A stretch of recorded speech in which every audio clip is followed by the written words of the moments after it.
Kabar mengejutkan datang dari keluarga Menteri Keuangan Purbaya, Yudi Sadewa. Sebuah unggahan di media sosial mendadak viral dan menimbulkan tanda tanya besar di tengah masyarakat. Unggahan tersebut mengklaim adanya teror mistis yang menimpa keluarga pejabat negara ini. Isu santet, sebuah praktik ilmu hitam yang dipercaya sebagian masyarakat, tiba-tiba mencuat ke permukaan. Pertanyaan besar pun muncul. Benarkah keluarga seorang menteri diteror kekuatan gaib? Atau ini hanya kesalahpahaman yang diperbesar oleh dinamika media sosial? Berita viral nasional hadir untuk mengupas tuntas fenomena ini. Kami akan menyajikan analisis komprehensif, menggali fakta di balik isu yang menggemparkan publik ini. Mari kita selami lebih dalam untuk memahami apa yang sebenarnya terjadi.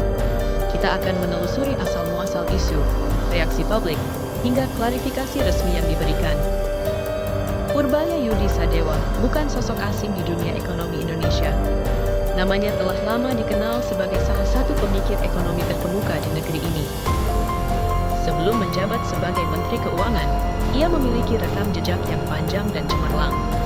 Salah satu posisi penting yang pernah diembannya adalah sebagai Deputi Lembaga Penjamin Simpanan atau LPS. Ia adalah sosok yang selalu mengedepankan logika dan bukti konkret dalam setiap kebijakan atau pandangannya. Citra ini melekat kuat pada dirinya selama bertahun-tahun. Pada tahun 2025, Purbaya Yudi Sadewa diangkat menjadi Menteri Keuangan. Ia menggantikan Sri Mulyani Indrawati, sebuah posisi yang menuntut integritas dan kapasitas luar biasa. Penunjukannya sebagai Menteri Keuangan menegaskan kepercayaan negara terhadap kemampuannya. Ia diharapkan mampu membawa stabilitas dan pertumbuhan ekonomi Indonesia ke arah yang lebih baik. Dalam setiap penampilan publiknya, Purbaya selalu menunjukkan persona yang tenang dan berwibawa. Ia jarang terlibat dalam kontroversi dan selalu menjaga citra profesionalnya. Namun, citra yang telah dibangunnya selama ini tiba-tiba diuji. Isu santet yang menimpa keluarganya membuat publik tercengang dan mempertanyakan banyak hal. Bagaimana mungkin seorang ekonom rasional yang menjabat posisi strategis bisa dikaitkan dengan hal-hal mistis? Kontras inilah yang membuat isu ini semakin menarik perhatian. Isu ini tidak hanya menyerang privasi keluarganya, tetapi juga berpotensi mengganggu fokusnya dalam menjalankan tugas negara. Ini adalah tantangan tak terduga bagi seorang pejabat publik. Semuanya bermula dari sebuah unggahan di media sosial. Unggahan tersebut berasal dari salah satu akun keluarga, dekat Menteri Purbaya Yudi Sadewa. Klaim-klaim yang disampaikan dalam unggahan tersebut cukup spesifik dan meresahkan. Keluarga mengaku mengalami serangkaian kejadian janggal yang sulit dijelaskan secara logis. Selain itu, beberapa anggota keluarga juga dilaporkan mengalami sakit tanpa sebab yang jelas. Kondisi kesehatan mereka menurun drastis tanpa diagnosis medis yang pasti. Unggahan yang berisi detail-detail mengerikan ini dengan cepat menyebar luas.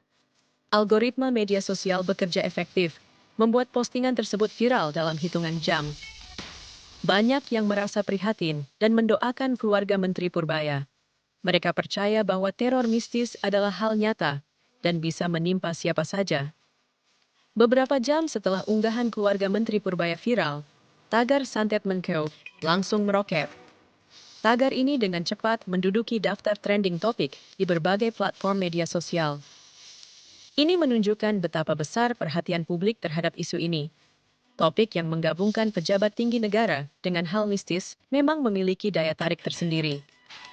Reaksi publik terbelah menjadi dua kubu yang cukup jelas. Sebagian besar netizen menunjukkan simpati dan keprihatinan mendalam terhadap apa yang dialami keluarga menteri. Mereka percaya bahwa teror santet adalah ancaman nyata di masyarakat.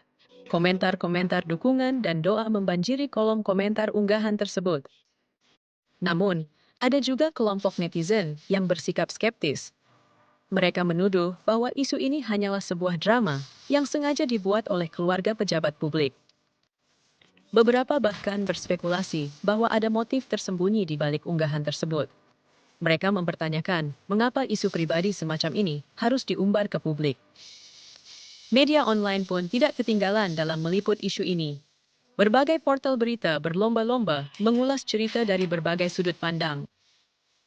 Mulai dari laporan awal tentang unggahan viral, wawancara dengan pakar spiritual, hingga analisis tentang dampak isu ini terhadap citra menteri. Setiap detail menjadi bahan berita. Beberapa media bahkan mencoba menghubungi pihak keluarga untuk mendapatkan konfirmasi. Namun, pada awalnya, respons yang didapatkan masih terbatas. Fenomena ini sekali lagi memperlihatkan betapa cepatnya sebuah berita bisa berubah menjadi viral di era digital. Informasi menyebar tanpa filter, seringkali mendahului verifikasi. Kecepatan penyebaran ini juga berarti bahwa opini publik dapat terbentuk dengan sangat cepat.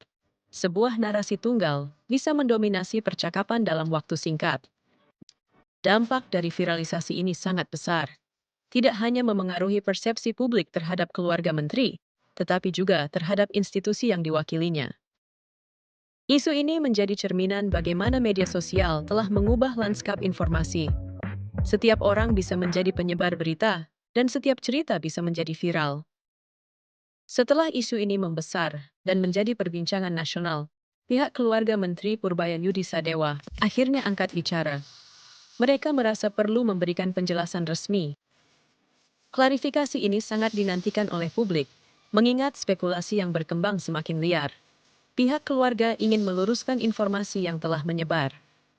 Dalam pernyataan resminya, keluarga dengan tegas membantah adanya santet atau teror gaib.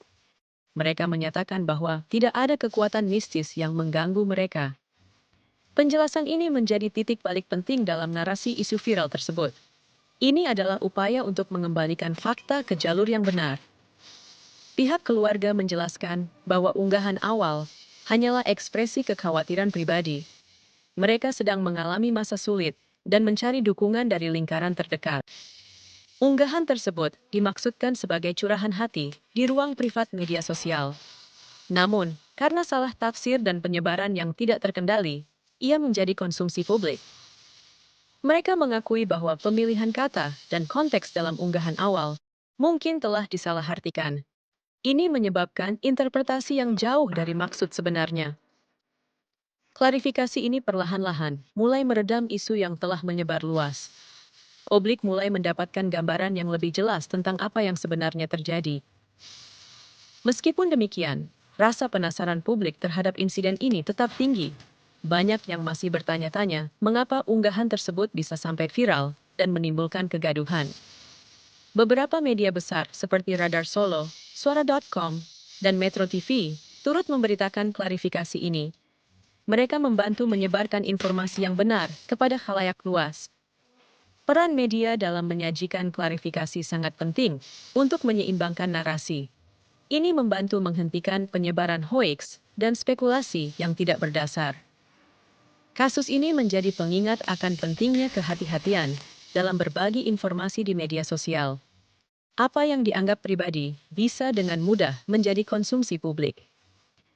Klarifikasi ini juga menunjukkan bahwa di balik setiap isu viral, seringkali ada cerita yang lebih kompleks. Tidak semua yang terlihat di permukaan adalah kebenaran mutlak. Fenomena viralnya, isu santet yang menimpa keluarga Menteri Purbaya, menarik untuk dianalisis dari berbagai sudut pandang. Ini bukan sekadar berita biasa, melainkan cerminan dinamika sosial. Menurut pakar media sosial, isu semacam ini selalu memiliki daya tarik yang kuat. Ia mampu menyentuh sisi emosional masyarakat, memicu rasa ingin tahu dan simpati. Kisah-kisah yang melibatkan hal-hal di luar nalar seringkali lebih mudah menarik perhatian, apalagi jika dikaitkan dengan tokoh publik yang memiliki posisi penting. Pakar psikologi menilai bahwa rasa takut akan hal mistis sering muncul ketika seseorang atau masyarakat sedang mengalami stres atau tekanan hidup. Ini adalah mekanisme pertahanan diri. Dalam kondisi tidak pasti, manusia cenderung mencari penjelasan di luar logika. Kepercayaan pada kekuatan gaib bisa menjadi cara untuk mengatasi kecemasan yang tidak teratasi.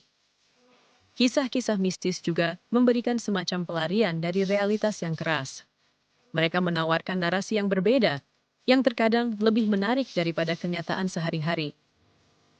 Sementara itu, pakar budaya menjelaskan bahwa Kepercayaan terhadap santet masih sangat kuat di banyak daerah di Indonesia. Ini adalah bagian tak terpisahkan dari warisan budaya. Meskipun zaman telah modern dan pendidikan semakin maju, keyakinan pada praktik ilmu hitam tetap lestari, bahkan di kalangan masyarakat terdidik sekalipun. Kepercayaan ini seringkali diwariskan secara turun-temurun. Ia membentuk cara pandang masyarakat terhadap dunia, termasuk dalam menjelaskan kejadian-kejadian aneh. Isu santet juga seringkali digunakan sebagai kambing hitam untuk menjelaskan kegagalan atau musibah. Ini adalah cara untuk menghindari tanggung jawab atau mencari penyebab eksternal. Dalam konteks isu keluarga menteri, perpaduan antara status sosial tinggi dan klaim mistis menciptakan resonansi yang kuat.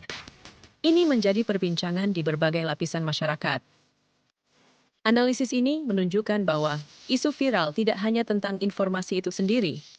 Ia juga mencerminkan nilai-nilai, ketakutan, dan kepercayaan yang ada di masyarakat. Penting untuk memahami akar budaya dan psikologis di balik fenomena ini. Ini membantu kita melihat gambaran yang lebih utuh tentang mengapa isu tertentu bisa menjadi viral. Kasus viralnya isu santet yang menimpa keluarga Menteri Purbaya Yudi Sadewa memberikan pelajaran penting bagi kita semua. Ada beberapa poin krusial yang bisa kita petik. Pertama, ini adalah pengingat tentang pentingnya berpikir kritis sebelum percaya pada isu viral. Tidak semua informasi yang beredar di media sosial adalah kebenaran mutlak. Kita harus selalu melakukan verifikasi dan mencari sumber informasi yang kredibel. Jangan mudah terpancing emosi atau langsung menyebarkan berita tanpa memeriksa faktanya. Kedua, kasus ini menunjukkan betapa dahsyatnya pengaruh dunia digital. Sebuah unggahan tunggal, bahkan yang bersifat pribadi, dapat secara signifikan mengubah persepsi publik. Dunia maya memiliki kekuatan untuk membentuk narasi dan menciptakan realitas baru. Apa yang kita lihat di layar bisa jadi sangat berbeda dengan kenyataan sebenarnya. Setiap kata, gambar, atau video yang kita unggah memiliki potensi untuk menyebar luas. Oleh karena itu, kehati-hatian dan tanggung jawab digital menjadi sangat penting. Ketiga, kasus ini menegaskan bahwa keluarga pejabat publik pun tidak kebal dari efek dahsyat media sosial. Mereka juga rentan terhadap serangan informasi dan spekulasi. Kehidupan pribadi mereka seringkali menjadi sorotan, dan setiap detail kecil bisa menjadi bahan perbincangan. Ini adalah harga yang harus dibayar oleh mereka yang berada di posisi publik. Dampak sosial dari isu semacam ini bisa sangat luas. Ia bisa merusak reputasi, menimbulkan kecemasan, dan bahkan memengaruhi kinerja seseorang dalam menjalankan tugasnya. Masyarakat perlu lebih bijak dalam menyikapi isu-isu yang melibatkan privasi. Ada batasan etika yang harus dijaga, meskipun di era digital batasan itu seringkali kabur. Pelajaran ini juga berlaku bagi para pembuat konten dan media. Tanggung jawab untuk menyajikan informasi yang akurat dan tidak menyesatkan adalah hal yang utama. Kita harus belajar dari kasus ini untuk menjadi konsumen informasi yang lebih cerdas. Jangan biarkan diri kita menjadi korban dari arus informasi yang tidak terkendali. Fakta akhirnya jelas. Tidak ada teror gaib yang menimpa keluarga Menteri Keuangan Purbaya Yudi Sadewa. Apa yang terjadi hanyalah salah tafsir dan penyebaran informasi yang tidak terkendali. Sebuah unggahan pribadi yang dimaksudkan sebagai curahan hati berubah menjadi isu nasional yang menggemparkan. Ini adalah cerminan dari kekuatan dan kelemahan media sosial. Namun, dari isu ini, kita belajar banyak hal. Kita belajar bahwa dunia maya memiliki kemampuan untuk menciptakan realitas baru, hanya dengan sebuah narasi yang kuat. Kita juga belajar tentang pentingnya literasi digital dan berpikir kritis. Di tengah banjir informasi, kemampuan untuk memilah fakta dari fiksi adalah keterampilan yang tak ternilai. Berita viral nasional akan terus berkomitmen untuk menyajikan liputan investigatif dan klarifikasi isu. Kami percaya bahwa informasi yang akurat adalah hak setiap warga negara. Kami mengajak Anda untuk selalu mendukung jurnalisme yang bertanggung jawab. Mari bersama-sama melawan penyebaran hoaks dan sensasi yang tidak berdasar. Saya, dari Berita Viral Nasional, pamit. Jangan lupa subscribe, aktifkan lonceng notifikasi, dan dukung kami menyebarkan berita faktual. bukan sensasional.